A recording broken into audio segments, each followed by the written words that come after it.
Hello, everyone. Rob Guest from football.london here, and welcome to the latest episode of Gold and Guest Talk Tottenham, sponsored by NordVPN.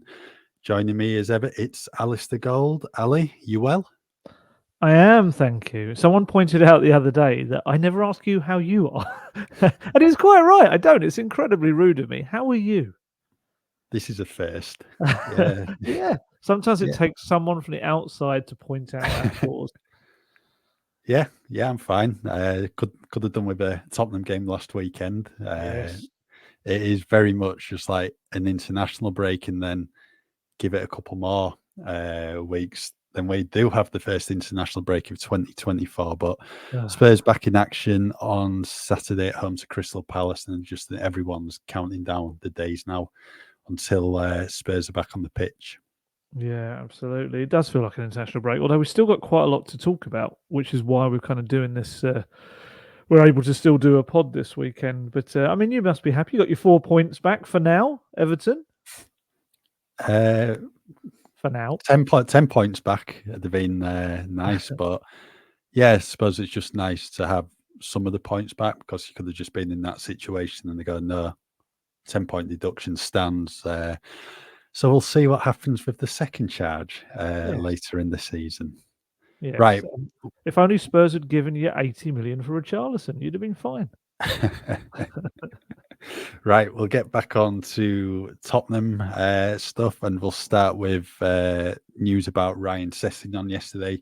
That came out of the club about 8:30 on Monday evening. Unfortunately for Ryan, he went off injured in the under-21s match I think 2 weeks ago now, against West Ham, the day Tottenham played Wolves on Saturday, February 17th.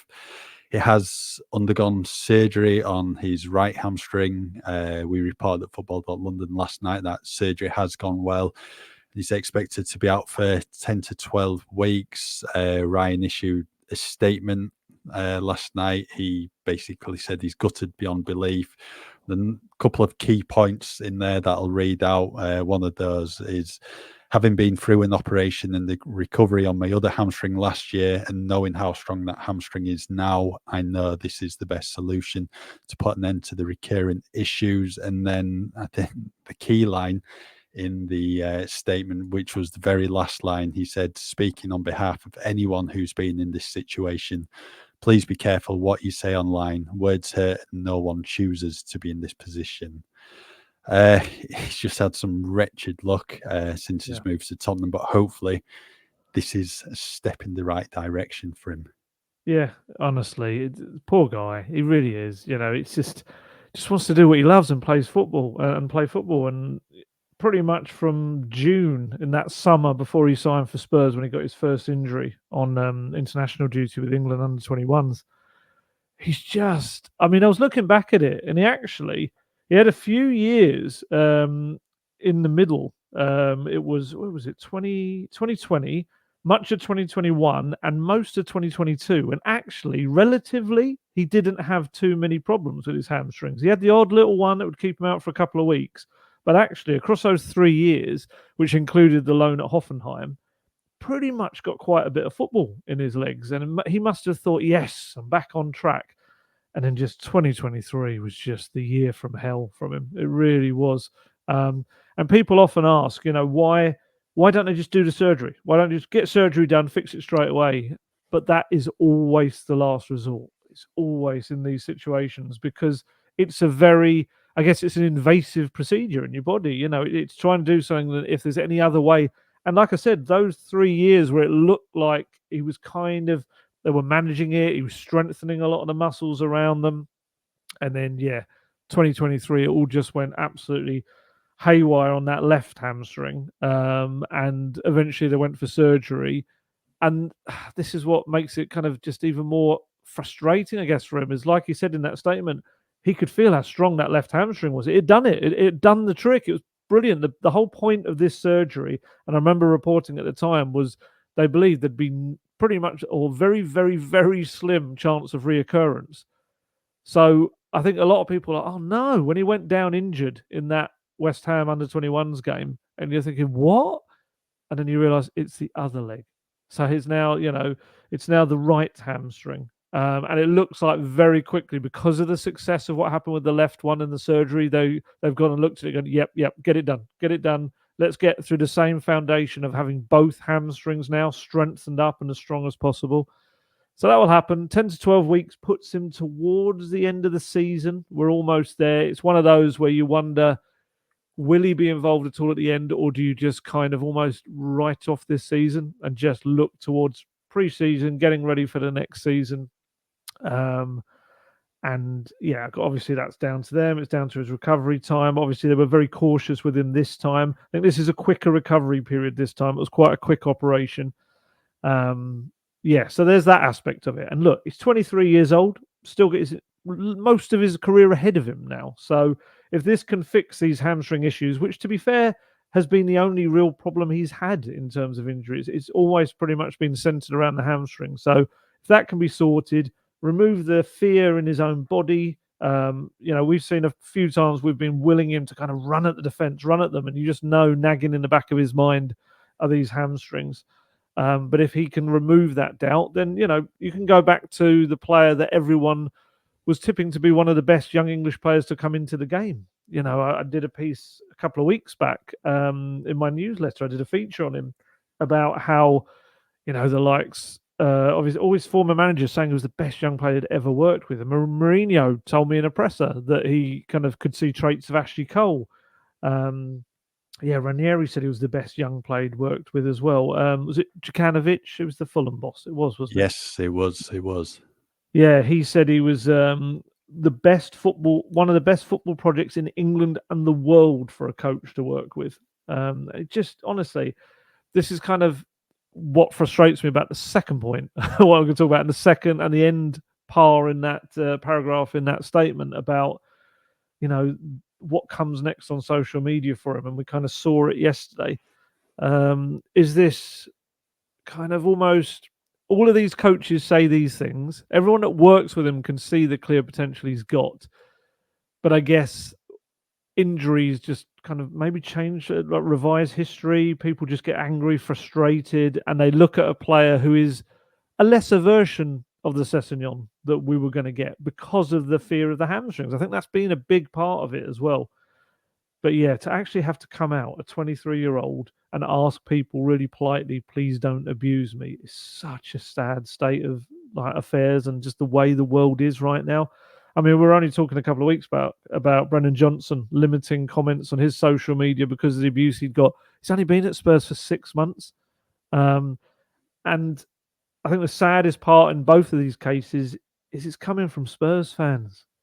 It's like supporters not supporting.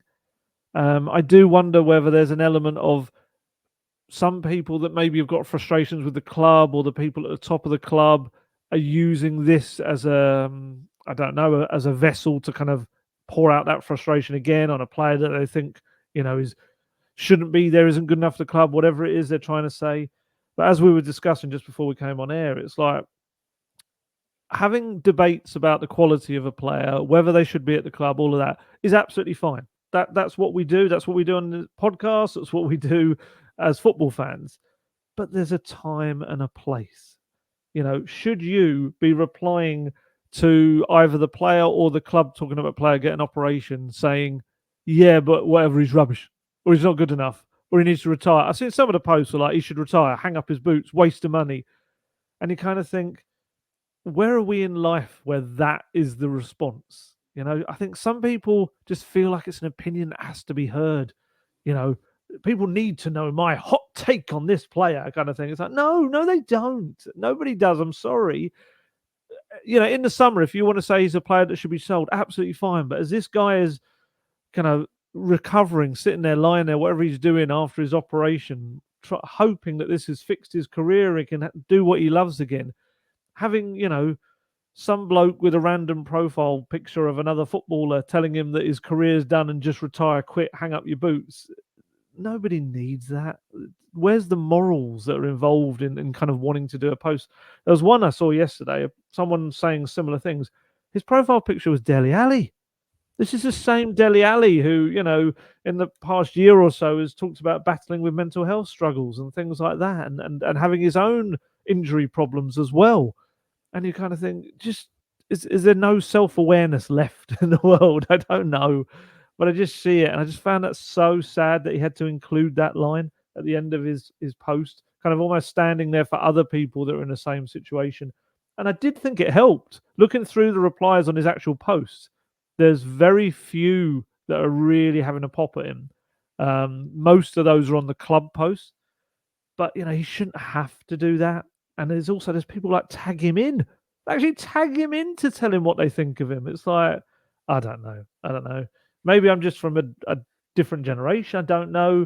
But I just find it bizarre, this need to let people know your opinion, even if it's the worst possible time to do so. I don't know what you think about it, but that's my little social media rant that I seem to have once every few months when it really annoys me. Yeah, it's just wrong, and there's no need for it at all. I don't know why players even bother looking at social media, if I'm Yeah. being honest, given the amount of abuse quite a lot of them cop. But I think just looking on the comments on, I think Ryan's social media person, Tottenham's, like, you can see everyone at the club is behind him, his family, friends, and I think that's the most important thing for A him. lot of And his teammates as well. yeah. I think it's just really, really unfortunate for Ryan. A big season for him, with Ange taking on the job and wanting, to make a big impression on him, because he does have the attributes, to be a hit in his system. But it's one of these, if it has to sacrifice a year of his career to then prolong it in the long run, then, fine. It is what it is, because I think it's literally, what did he get against Burnley? About 7 minutes in the cup. That's all he's Around that, played. yeah. And if he's to be out for around 10 to 12 weeks, then, like you said, you're probably looking at maybe the last Premier League game, maybe the post-match fixture in Australia if it goes ahead. But Chelsea had the post-match fixture a few years ago when Sarri was manager. And Ruben Loftus-Cheek got a really serious injury. So, if I'm Tottenham, you just steer clear of playing Ryan or someone else, because, someone probably is going to get injured. It's just the way it seems to go. Sticking with Chelsea, though, I think Reece James, he's had similar issues over the past year. And I think this last time he got injured, I think it was away against Everton in December. I think then they decided, right, now he's going to need to go and get surgery, because it was every time he was returning, it was just another false start. And a couple of games into his comeback, then he was back on the sidelines. And unfortunately, it's just the way it seems to go for some of the players. But given his words on the surgery in this summer and how strong his left hamstring is, fingers crossed, the same will happen with his right hamstring. And then from next season, he can make his mark for Tottenham, or if he's heading out on loan or playing elsewhere, I think everyone just wants to see him back on the pitch, because there's a quality player in there, and he's just had, a truly awful time of it over the past year or so. Yeah, I think just to have both hamstring going, it's, I guess, if you're maybe favouring putting more pressure on the other leg, maybe because you're worried about that leg, maybe that's a natural consequence of it. But yeah, I feel so sorry for him. And I mean, in a way, he's kind of got the double-edged sword of getting into the game and starting. I mean, he was 16, wasn't he, when he was playing first team football? And maybe that's played a part, the workload from such a young age, perhaps. But I guess the flip side to that is, it feels like he's been around for ages. I mean, he's had a career that's been like 6-7 years already. But actually, it means that if he can sort this, then he's got the entire kind of whatever he wants to do, another 10 years, maybe more, 15 years, whatever, to play. So yeah, it's going to be a tough time. No doubt he's absolutely gutted by it, as his words indicate. But hopefully, it can put an end to this period and then move forward properly. And like we say, Whether it is at Tottenham in the future or not, we'll see. We don't know. I mean, obviously, there's his contract situation. It's currently up in 2025. We don't know if there's an option there or not to prolong that for another year or extend that by another year. Whether, I think in an ideal world, a loan next season probably would be great for him. But like we say, if his contract ends in 2025, you can't really do that unless there's some kind of option to buy, which again, for a club, when he's coming back from a year of not playing, that's a difficult kind of chance to take for them. Although I suppose if it's an option, it's kind of does negate some of that. But yeah, like you say, I think the key thing is now is, other than those who've just decided they've got to tell him what they think of him, everyone else wishes him the best. And I've seen some of that kind of half attempts at that. It's like, wish him all the best, but not my club and stuff like that. It's that's just the same thing. And if you say anything back, it's that's just who I am. Got to deal with it, kind of thing. I'm not going to change. It's like this classic modern mentality of saying, that's the price of being a celebrity. You put yourself in the firing line. No, don't make excuses for your own behaviour. Just ridiculous. But yeah, we all wish him the best. He's a lovely guy. Interviewed him on a few occasions. Really focused, good guy, and has got a hell of a lot of talent as well. And I still say I wouldn't judge him entirely on the way he has been in recent years because of the fear in his hamstrings. But even within that, people kind of forget some of the really terrific performances. There's been some excellent ones in there, especially against the big sides like the Man Cities and Liverpools. He's come out with some really big performances defensively as well, come up with some key moments with assists as well. All of that while everything else has been rumbling on in the background with him and his injuries. So yeah, I feel like this is going to be one of those that feels like a dark cloud, but there'll be a kind of a silver lining to it, and hopefully has a really good career going forward. I think some people forget as well, he actually went to the 2018 World Cup with the England squad. He was one of 3 players. I think he was alongside Mason Mount and Phil Foden, who just got to experience what playing or see what playing in a major tournament is like, the build up, all of that. Because Gareth Southgate quite clearly had him in his plans for the future, and it's just not, it's not worked out for him. But like we say, just hopefully, fingers crossed, the surgery all goes well, and from August onwards, he can start making a big impact on the pitch once again. He was 17 years old, and he was a Championship Player of the Season. He drove that Fulham team into the Premier League. It's just so much more to come from him. Tottenham were in action on last Saturday at Tottenham Hotspur Stadium. It was the under-21s. They were playing against Fleetwood Town. Really good win, convincing, 6-0. Dane Scarlett on the score sheet. Will Lancashire got a hat-trick. Iago Santiago, Niall John also scoring. Jamie Donnelly, 4 assists. The 4th assist in the game from him. Superb. What a reverse ball that was.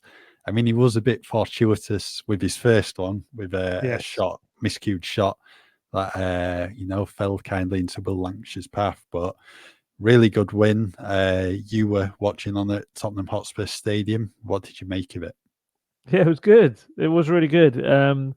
It was quite nice with, having no first team football on and being able to still go to the stadium and watch a really good game.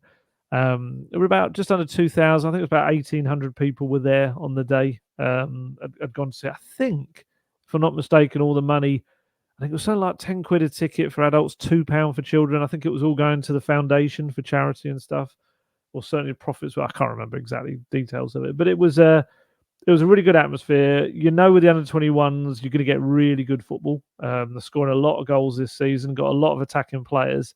And I do wonder whether Sess would have probably played. Obviously he was meant to get that first half against West Ham. I do wonder whether he would have probably got a little bit of game time there as well, had obviously that injury not come about. But Wayne Bennett, the under-21s boss, just pretty much harnessed every attacking player he could in a lineup. It was incredible. He had up front Will Lancashire, Jude Sinsett-Bell and Iago Santiago, who are all excellent attackers in their own right. He had Jamie Donnelly and Dane Scarlett as attacking midfielders. So Dane Scarlett, who is a striker, playing as attacking midfielder. And then you had poor Niall John at the back and like this diamond formation in the midfield, kind of a diamond, just like taking the burden of pretty much all of the defensive duties there, while the five in front of him were all attacking. And for the first half an hour or so, it didn't quite work. Fleetwood did well; they were quite organised. They had a 39-year-old in their backline, Nathan Pond, who's like a coach there at Fleetwood, and he's was a Montserrat international as well. And he was very experienced, leaded them well, and it was a good experience, I think, for those young attackers to come up against a guy who kind of his career is really mainly non-league, but obviously had a lot of experience and know-how. And then just about half an hour in, maybe just before, the heavens opened and the goals rained down as well. It was all very kind of fitting, and just the partnership between Jamie Donnelly and Will Lancashire is just lovely. Jamie Donnelly has assisted so many of Will Lancashire's goals this season. And like you say, there was a real range of passes. First one was a mishit volley across goal that ended up as a pass. But the second one was a beautiful kind of pinged ball over the top into Lancashire's run, which he took under his control superbly and then touched it home. Third one was a through ball into his path, which Lancashire chipped over the keeper. It was a lovely finish. And then obviously Donnelly's fourth was that beautiful reverse ball for Santiago. And in between that, you had the first goal of the game was Dane Scarlett with a lovely turn from a Niall John pass and then hitting it into the far corner. And then Niall John also, as a defensive player, also scored with a bouncing half volley himself. And look, yeah, Fleetwood are, what are they, League One or League Two? Fleetwood there, League One. League One.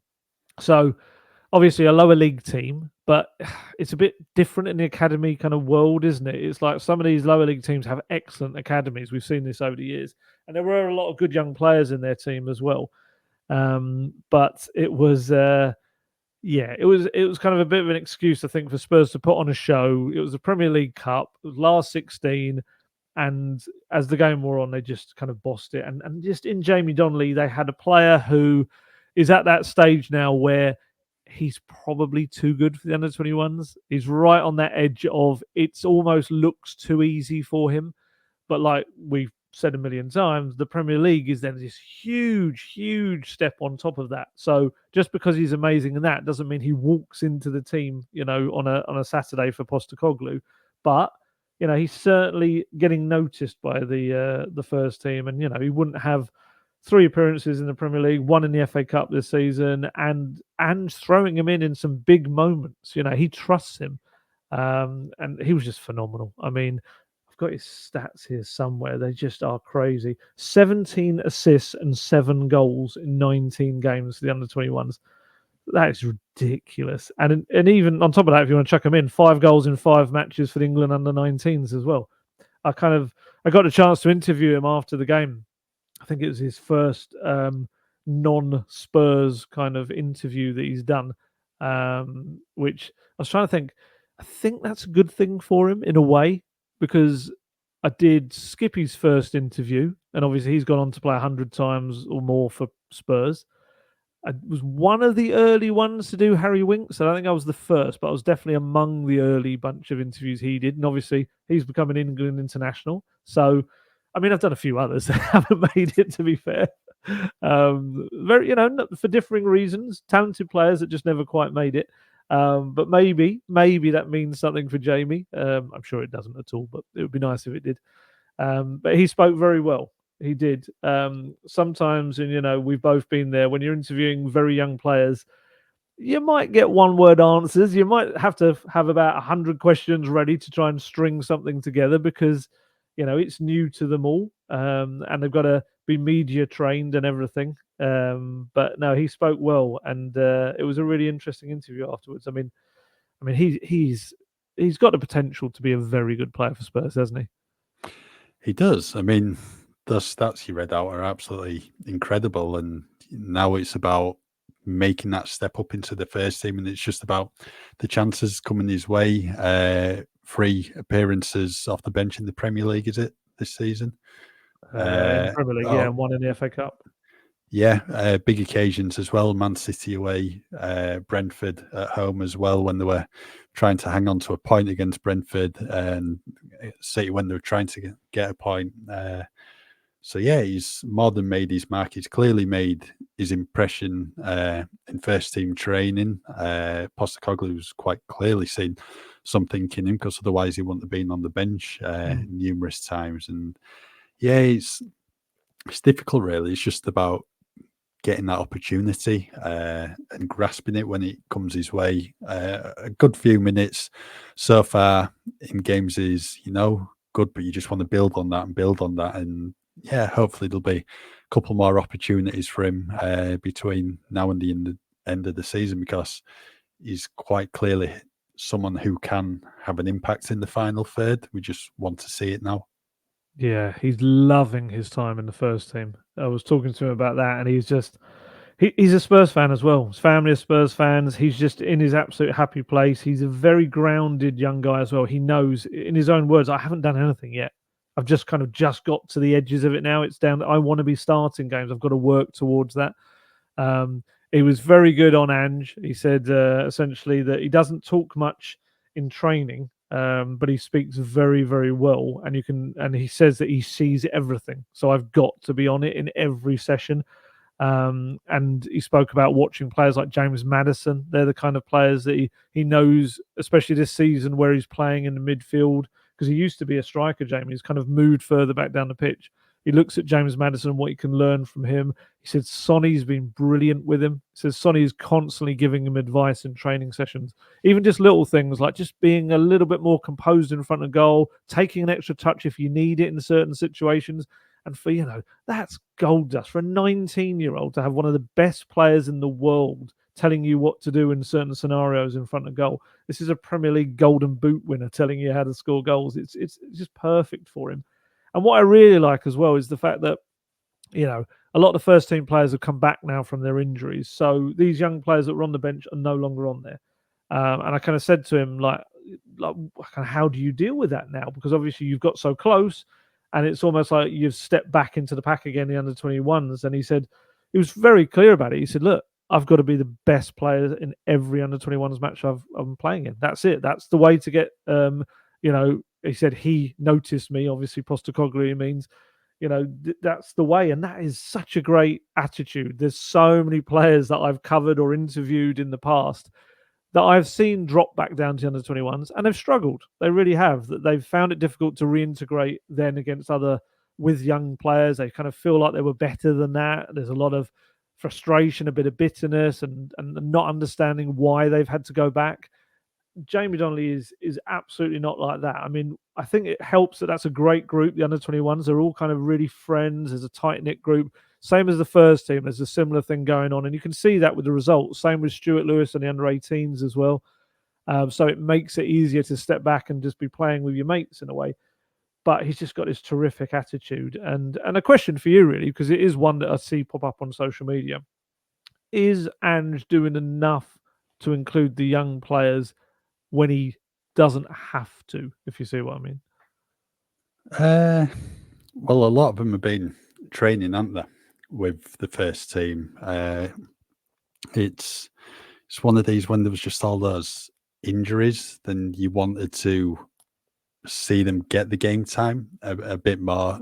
Could have been an opportunity there for maybe Alfie Dorrington to start when there was no centre backs, and when Spurs have been struggling in the final third, then you're thinking give Jamie Donnelly a chance, because he's doing it for the under-21s. You need to give him a go. Yeah, it's a difficult one, really. Some managers maybe would have gone for it and given them a few more minutes in the first team, but Ange just hasn't so far. But I mean, all they can do is just keep on impressing him and just giving him no choice but to start them. So I mean, that's all they can really do, and just fingers crossed that over the coming weeks and months that there will be those opportunities there for them, because clearly does look like there's a talented bunch of players coming out of Tottenham's academy at the moment. And I think all Tottenham fans want to see, one of their own, make it in the first team and follow in the footsteps of like Harry Kane, etc. But it's just about those opportunities coming their way, and that's just down to the manager, really.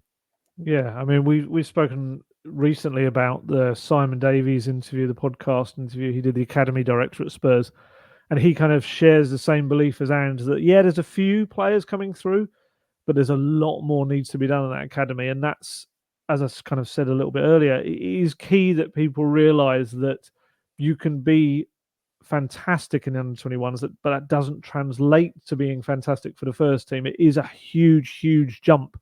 And yes, I understand the logic of, but you won't know until you put them in there. But what I would say is, what maybe people forget about when they're saying these things is there's this vital little thing that we don't all get to see, and that's training sessions.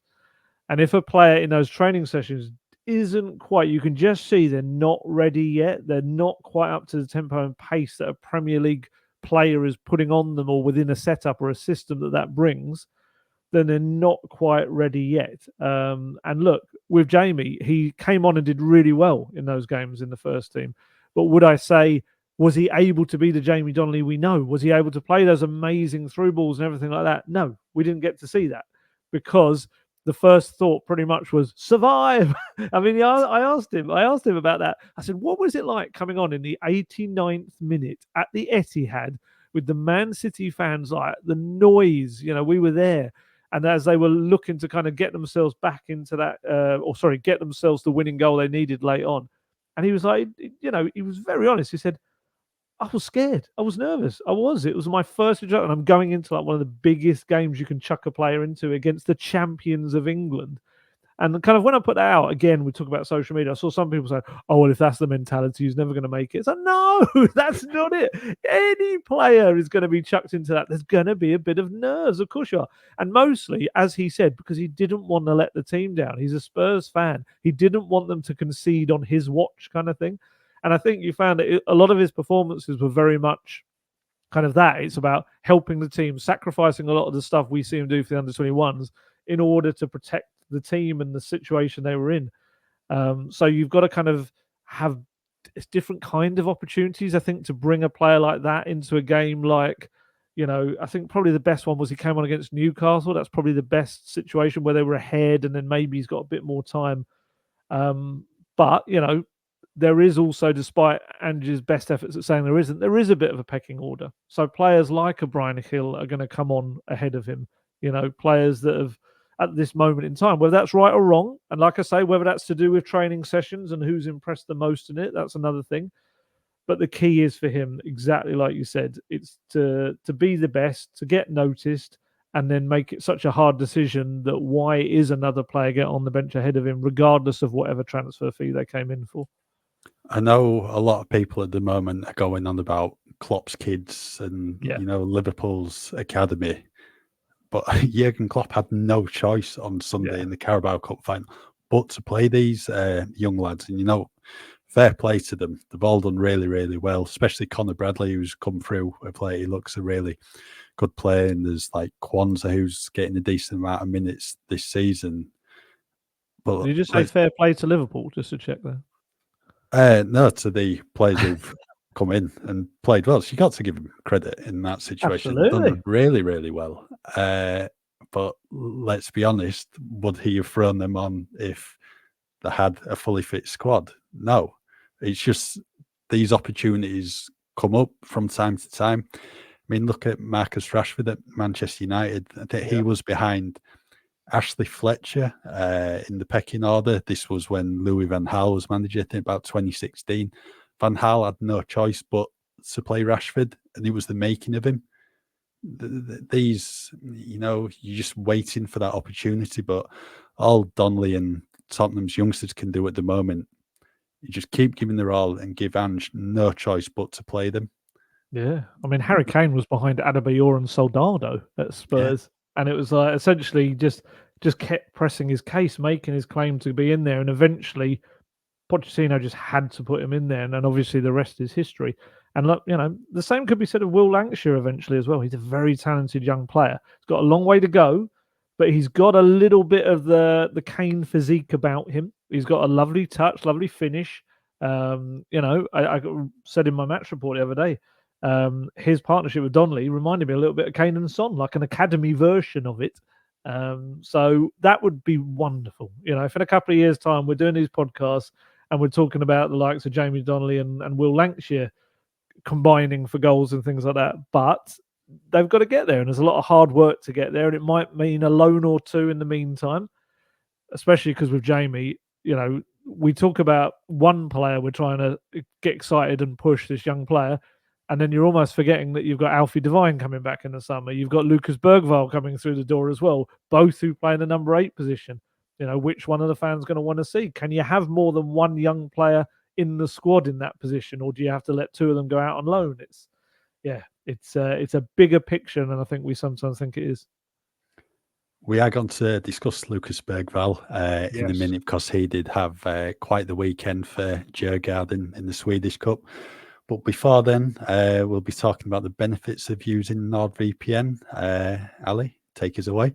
Yeah, is that time in the show when we talk about NordVPN and how brilliant it is that we've kind of been able to push the virtues of it and the benefits of it. And we always get to hear back from people telling us, how it's worked for them, which is fantastic. And I only used it a couple of weeks ago while enjoying myself around Disneyland Paris, while also being able to kind of access things from home as well, switching my device. I think it was back in the UK. So it's good that people are getting something out of our partnership with them. And like we always say, it benefits us. If it benefits them, it benefits us as well, because it becomes a strong partnership for us with this podcast and NordVPN as well, who've been with us now for a long old while. And it's well, I've said it enough times. It's the fastest VPN in the world, and that means there's no buffering, no lagging, and you can stream your favorite shows from anywhere in the world without your bandwidth throttling. And the beauty of it is as well, it's not just about watching things in other countries from back home, or likewise watching things from other countries while you're back home, but you can also use it to, let's say, book tickets from another country if they might be cheaper if you're buying it from the destination country, let's say, or whatever. That can work, and you can use your VPN to do that. You can use it to enhance your security as well if you're using a public Wi-Fi. It certainly helps with that. I've done that a few times as well, using a public Wi-Fi, especially if you're doing anything that involves anything to do with data on your phone, really. And you can purchase streaming services from other countries as well, sometimes at a cheaper rate. So it means you're paying out for Nord, but you're actually saving money overall. There's a whole host of other benefits from signing up to NordVPN, so why not give it a go? To get the best discount off your NordVPN plan, go to nordvpn.com/goldguest, and there's no risk with Nord's 30-day money-back guarantee, and you'll help support our podcast if you get it. The link is in the episode description box if you just missed it. Right, Lucas Bergvall, then. I'm sure everyone has seen that goal he scored for Djurgården in the Swedish Cup against Nordic United on Sunday. 5-0 win. That was his second goal of the game. If you've not seen it by now, basically he picks it up about 10 yards inside his own half, 3 players around them, quick turn, puts on the afterburners and charges towards the penalty area, manages to go past one of the centre-backs. The other centre-back and the left-back comes in to close him down. Looks a bit of a tricky situation, but manages to roll the ball from his right foot to his left and then slots it past the goalkeeper. Some finish. Yeah, absolutely incredible. Just before it goes out of my head, I just forgot to say the Will Lancashire hat-trick was the fastest ever recorded at the Tottenham Hotspur Stadium. Completely forgot to mention that with him. But yeah, Lucas Bergvall, it was one of those where it was incredible technique and showed his confidence. I think if we're also going to mention that Spurs were playing against Fleetwood Town in the under-21s, we should also mention that Djurgården's opponents were in the 3rd tier of Swedish football. It was a cup game.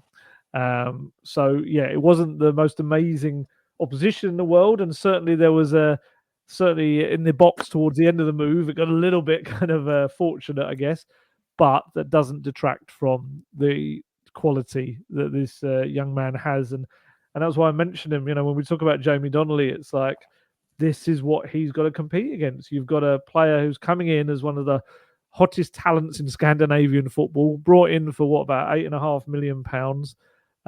Barcelona wanted him, and Spurs got him, and I think we're going to be very much on Bergvall watch for the rest of this season, seeing how, or the first half of his season when it actually starts, seeing what he gets up to in that league. He's definitely going to be a dominant player for them this season. You can see that in the Allsvenskan. He last year had an injury. I think he had a little procedure last summer, which it just kind of took him a little bit longer to get into the season because of that. But he was starting to really show what he could do, and they kind of believe that this season he's going to be their real dominant force. And despite the fact he's only just turned 18 as well, it's remarkable. And yeah, he had a good game. There's a couple of goals, lovely assist. Yeah, Spurs are not going to be found wanting in the young quality stakes next summer. It is a case of trying to find the opportunities for them, and also which ones adapt most quickly, I guess, to the Premier League. When I spoke to Peter Kisfaludi, who'd worked with him for many years at Bromma Paikana and then Djurgården, he said he thought it would probably take him about 6 months. He thought to really get into the swing of the Premier League and the tempo and adapt to it. But he's intelligent enough that it will happen. Yeah, very excited to see July the 1st. He'll be kind of heading over. And yeah, to see what he brings to Tottenham, because he's got all of the potential to be a bit of a star. He does. As impressive as that goal was, I was probably more impressed by his assist for Djurgården's third of the afternoon. If you've not seen it, he's on social media. Basically, he gets it in the area. I think 2 defenders by him. One of his teammates is a couple of yards away. Looks like he's going to pass to him, but manages reverse ball between the defenders. And another, I think it's Djurgården striker, was just there to lash it home into the top of the net. Really, really impressive. I think it just shows the creative side of the game, what he's going to bring. His vision as well. Yeah, he's been playing in like a box-to-box role previously, but looking in Djurgården's pre-season friendlies and the Swedish Cup so far, he's operated as a number 10 and then on the right wing. So I think that's only going to help himself and Tottenham out going forward. But yeah, it looks a very promising player, to say the least. What was the better assist, that one or Donnelly's for the final goal? Bergvall's. Oh, as good really? As, yeah. Donnelly's was excellent, but I thought Bergvall's was even better. Just tight space. You're just not expecting him to do that. Okay. I'm going to go the other way. I think the vision required. Donnelly's kind of cut apart about 4 players. And actually, we didn't even talk about the finish from Santiago, which is superb. He rounded the keeper, sent him one way, and then the covering defender came in, and he sent him going the other way, and then tapped it in the net. It was very nice. But yeah, hey, we're splitting hairs. Both absolutely quality assists, showed real vision, and yeah, exciting stuff for the future.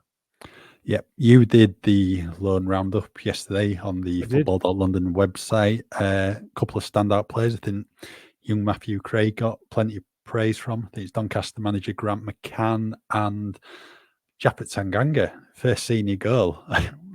Probably not the greatest of goals, and one he didn't even celebrate as well because he was injured from the collision, but they all count.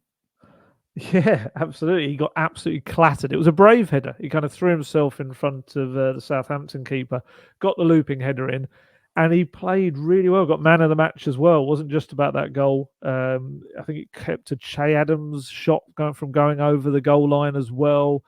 Yeah, really big performance from him that got a lot of praise from his manager as well. And yeah, like you say, Matthew Craig, he's had a kind of month to remember, really. He got his first assist as a senior pro, then he got his first goal as a senior pro. Did it about 4 years before Japet Tanganga managed it. Yeah, at the weekend he was just superb, and yeah, his boss was absolutely raving about him, saying he's going to have a really top career. I'm intrigued to see where it goes for him now, because he's 20 years old, Scotland under-21 international, defensive midfielder in the main, although he is quite versatile as well.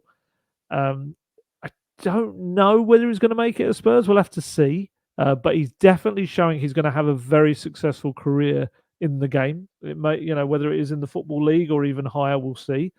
But yeah, he's kind of come on leaps and bounds. Obviously, he made his Premier League debut for Spurs, didn't he? Came off the bench with George Abbott in the final game last season under Ryan Mason. Was it Palace, wasn't it?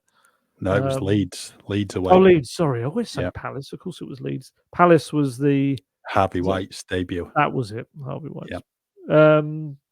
Yeah. So yeah, we'll see what happens with him, but he's certainly going in the right direction. In terms of other notable things in the loan roundup, Tanguy Ndombele still injured at the moment. He's missed a couple of games.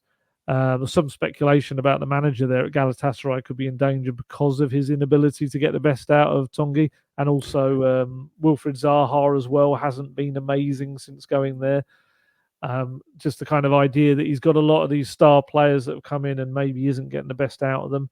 Alfie Devine and Ashley Phillips both started in they got beaten in midweek, Plymouth 3-0 by West Brom, and then they were both taken out of the team to give them a rest for the 2-0 win against Middlesbrough. That was just all it was, just because they're two 18-year-old and 19-year-old have come in and played every minute pretty much, and they just felt they needed a bit of rest in their legs. Who else we got? Reguilon. Oh, would have played last night, wouldn't he? Yeah, that wasn't a great night for Brentford at all. Troy Parrott, he's had a couple of games in a row where he hasn't got a goal or assist at the moment. He's doing a lot of defensive work. That's the trouble, I think, in a way. He's playing for a team in Excelsior Rotterdam in the Netherlands that are 15th in their league, and there is a lot of games where they're having to really dig in and battle. So for the fact that he's got 10 goal involvements in 20 games, 7 goals and 3 assists, it kind of says a lot about how kind of well he's playing.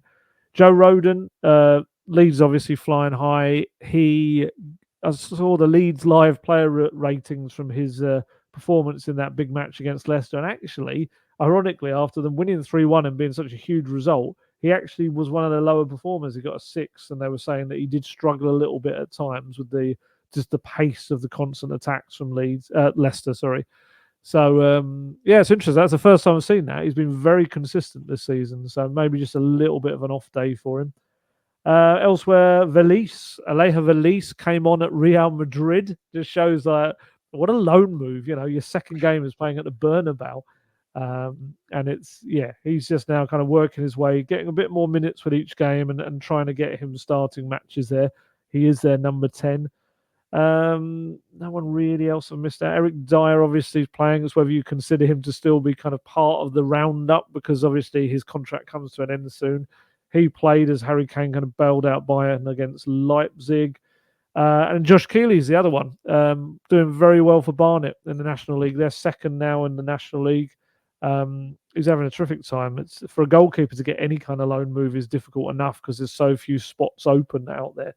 And he's gone in doing very well there. 20-year-old Republic of Ireland under 21 international, a massive experience for him. So that's kind of the overview of those out and about on loan. Yep. So it's Crystal Palace at home for Tottenham on Saturday. Another 3 p.m. kickoff in North London. Going to be a big game this for Spurs, because in the previous games they've started slowly, managed maybe to get out of jail against Brentford and Brighton by getting those wins, but Wolves punished them last time out. Palace will be coming into the game in confident mood after a 3-0 win over Burnley. Oliver Glasner now in charge of the Eagles. He was actually at Tottenham versus Wolves 10 days ago to watch the game, so he'll have an idea of how Ange and Spurs play. I think it's very much is a must-win game now for Spurs, because there's a 5-point gap between them and Villa. Spurs do have the game in hand to come against Chelsea, but now I think it's just a case of trying to, get back to the best, build some real momentum for the end of the season. And it is going to be a tough game against Palace. They usually are. Yeah, I think the weekend off, in terms of other results, obviously Spurs were helped with what happened behind them with Man U and Brighton. Obviously, you don't have to talk about Brighton. That's fine. And that late equaliser. So behind them it helped, but in front of them, like you say, Villa kind of with the result against Forest, moving ahead a little bit. Obviously got that massive match at Villa as well in not too long, and now they've got the Ajax game in between that as well. So yeah, this is a huge kind of jumping off point really for Spurs to try to not even just win. I think they need to kind of be convincing again. Just put away some of those little doubts that have started to creep in about the style of football and whether it needs to be a plan B and things like that. Because yeah, he's had 2 weeks to work with them. I do think whether we get to see one at least of the fullbacks coming back is going to be important as well to it. But likewise, if he is to be, Davies and Emerson again, then learning to adapt the system to use that, rather than expecting them to play in exactly the same way as Udogie and Porro would. Needs to be. They've had 2 weeks. There's no excuses. There should be no tiredness. There should be no lack of preparation.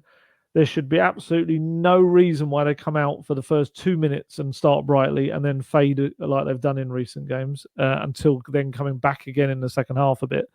They need to be on it from 0 to 98, 99, however long the match is, because, like I say, 2 weeks. There's no reason they shouldn't be ready for this, or fully fit, fresh, and taking on a Palace side that, will have a little bit of burst of confidence with the new manager bounce that they have got. It's not always the thing, but they did get it with Glasner coming in, a guy that was linked with Spurs as well, in the past. So, yeah, it is a big game. It's one of those where they mess it up and just as little nagging doubts start to grow, and you don't want that going into such a big game against Villa, which could be a real, not decider for the rest of the season, but a match where you want to kind of leave a marker for.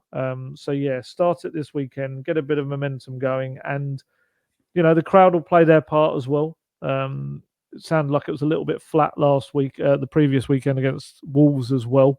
That's partly to do with the team as well, but get everyone clicking again. What team he picks is going to be interesting too. A lot of decisions there. What 11 would you put out? I think a lot of it just picks itself. I think for me, the key decision is going to rest on whether Doggy and Porro are back, and if not, then it's Davis and Emerson. I think midfield it's Sarr and Maddison, and then I don't know between Bissouma and Bentancur. It doesn't pick itself there. No, a lot of it picks itself. It's just literally like one or two positions. I don't know which way he goes with Bentancur or Bissouma, because the midfield three of Bissouma, Sarr and Maddison worked so well earlier in the season, but then Bissouma didn't have his best of games against Wolves, but he's going to take better time to get back to those previous levels. Bentancur is trying to get back to his previous levels as well, so I don't know who will start out of those two. Then I think I'd probably keep faith with the same front three, Son, Richarlison and Kulusevski. Then you've got Timo Werner, Brennan Johnson waiting to come on. Yeah, it's a really difficult one because they were so kind of poor up front as well. It's like, do you stick with that front three? But I can understand the logic of it. I would wonder in the game. Who do you bring in then? Or who do you drop? I think his first go-to choice at the moment is Timo Werner, isn't it? So I wonder whether he brings him in. And I mean, also, well, I was going to say Richarlison wasn't great. That was probably one of his poorer performances, whether he plays Son through the middle for a game. He could do that. In midfield, I think you can probably, maybe it's a game where you could play Bentancur as the 6. You could probably don't as much need the tackling ability of Bissouma, perhaps, but then you kind of want Bissouma to get into a bit of a rhythm because you're going to need him at Villa Park. It's there's a lot of decisions for him to make, and like you say, a lot will be kind of on injury news as well that we'll get this Friday at the press conference. Yeah, I'm not sure if Palace will have Eber Eze back.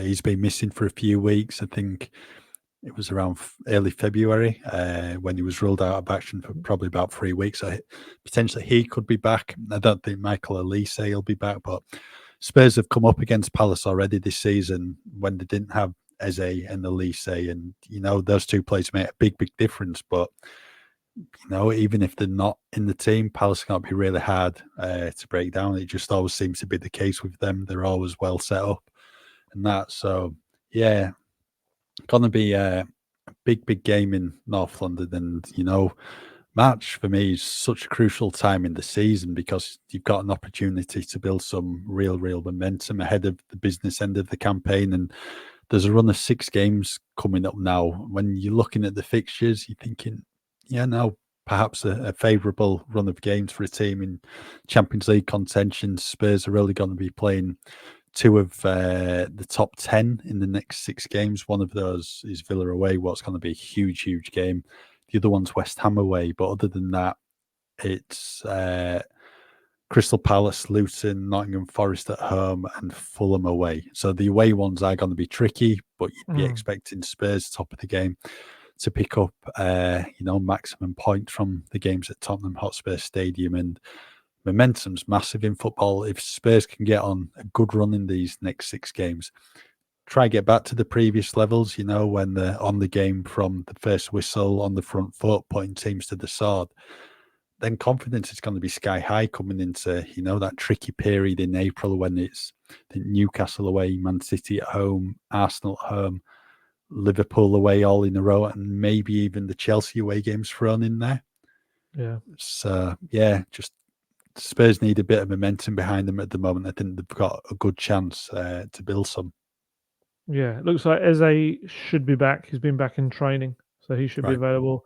Mark Gay won't, by the looks of it. He's not going to be back in time for that game. So, yeah. Pluses and positives and negatives there from that little injury update. Yeah, it's all on Spurs though. It is. This is the Postecoglou way. He wants it on the team to dominate and push and be aggressive, and the aggression is going to be the key thing. This definitely has been missing in recent weeks. So that needs to come back big time. Right, I think we'll leave that there for today's latest episode of Golden Guest Tottenham. We'll be back next week to reflect on the Crystal Palace game and then also look ahead to that crunch game at Villa Park against Aston Villa. As ever, thank you for listening and just keep with us at football.london for all your latest Tottenham news. To get the best discount off your NordVPN plan, go to nordvpn.com/goldguest. There's no risk with Nord's 30-day money-back guarantee and you'll help support our podcast. The link is in the episode description box.